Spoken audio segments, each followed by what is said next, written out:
Shalom, selamat pagi Jemaat Gereja Kristen Kalam Kudus Ambon. Apa kabar semuanya?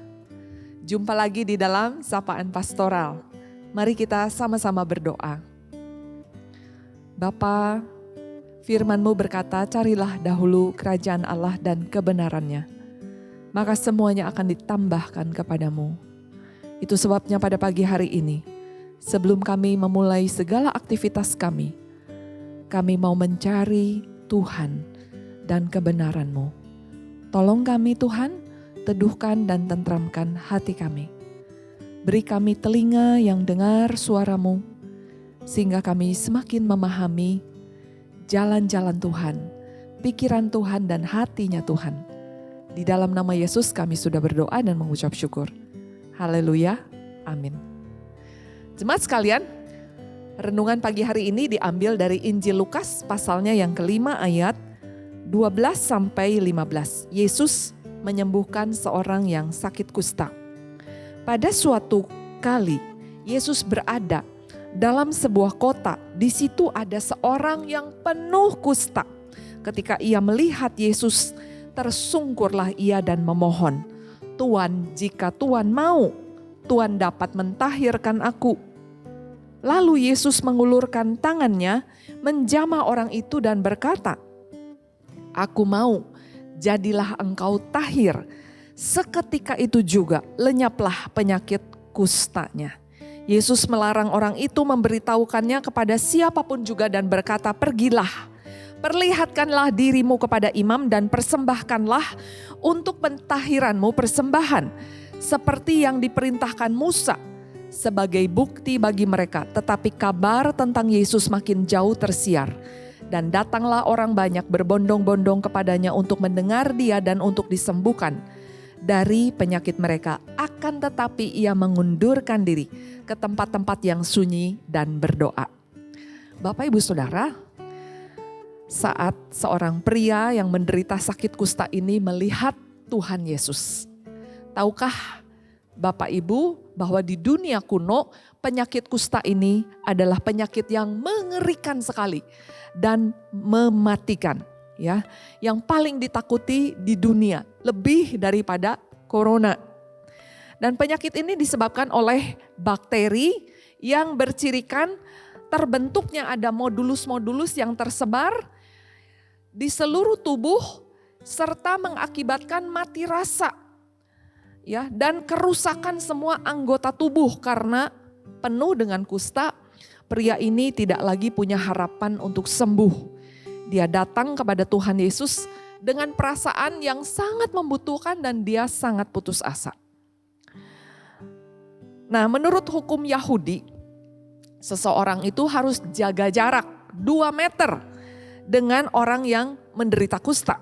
Bahkan kalau ada angin yang bertiup dari penderita kusta ini, mereka harus jaga jarak 45 meter. Dan satu-satunya hal yang lebih najis daripada kontak dengan penderita kusta adalah kontak dengan mayat. Ya.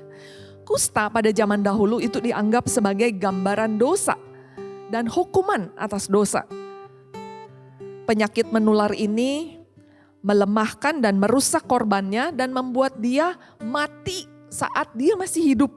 Masyarakat sangat mencemooh penderita kusta dan para rabi secara khususnya memandang rendah mereka dan menganggap penderita kusta itu sebagai orang yang ada di bawah penghakiman Allah dan tidak pantas untuk dikasihani atau disayangi.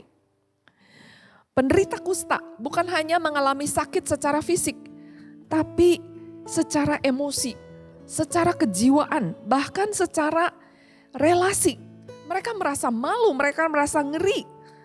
Bahkan mereka juga dilanda dengan rasa bersalah. Mereka dijauhi, mereka dihina. Dan banyak penderita kusta memilih untuk bunuh diri daripada terus bertahan hidup tapi mengalami penderitaan yang begitu hebat. Pada saat penderita kusta ini datang kepada Yesus, dia tahu betapa buruknya masalahnya. Dan dia tahu bahwa hampir semua orang itu mengira kondisinya itu tidak ada harapan lagi. Dan juga tidak ada orang yang bisa membawa dia kepada Yesus.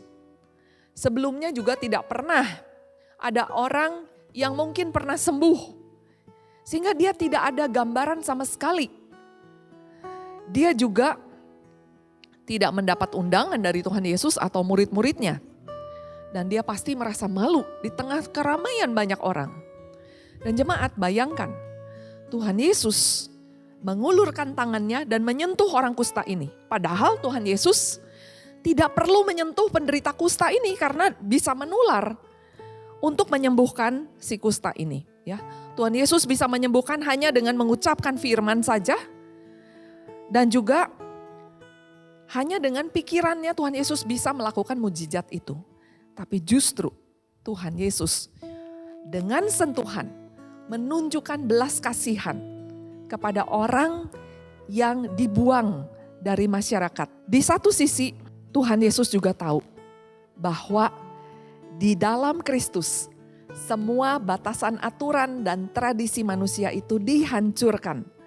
Dan di sisi lain Tuhan Yesus juga mengajarkan bahwa dosa itu tidak dapat menodai kekudusan ilahi. Ya, jemaat sekalian, mana yang lebih penting? Menegakkan aturankah atau melakukan perbuatan tindakan belas kasihan? Dan sebagai refleksi buat kita bersama, keputusasaan apa yang saat ini melanda Bapak Ibu Saudara? Mari datang kepada Kristus. Ia sanggup menolong dan menyelesaikan masalah Bapak Ibu. Mari kita berdoa. Bapa, kami belajar dari apa yang dilakukan oleh Tuhan Yesus. Tuhan Yesus lebih peduli kepada jiwa-jiwa dan menyelamatkan mereka daripada hanya menegakkan aturan dan tradisi secara manusia. Bapa, tolong kami untuk bisa membedakan Tuhan di saat kami harus melakukan tindakan kasih dan menunjukkan belas kasihan. Dan di sisi lain melanggar aturan atau tradisi masyarakat. Tetapi justru itu yang lebih memperkenan hati Tuhan. Bapak, bila ada di antara jemaat Gereja Kristen Kalang Kudus Ambon yang saat ini dilanda keputusasaan yang amat sangat. Mari tolong beri pengharapan sehingga mereka tahu bahwa ada Yesus Kristus Tuhan yang sanggup menyelesaikan masalah yang paling sulit sekalipun. Terima kasih Bapa, di dalam nama Yesus kami sudah berdoa. Amin. Sampai jumpa, Tuhan berkati.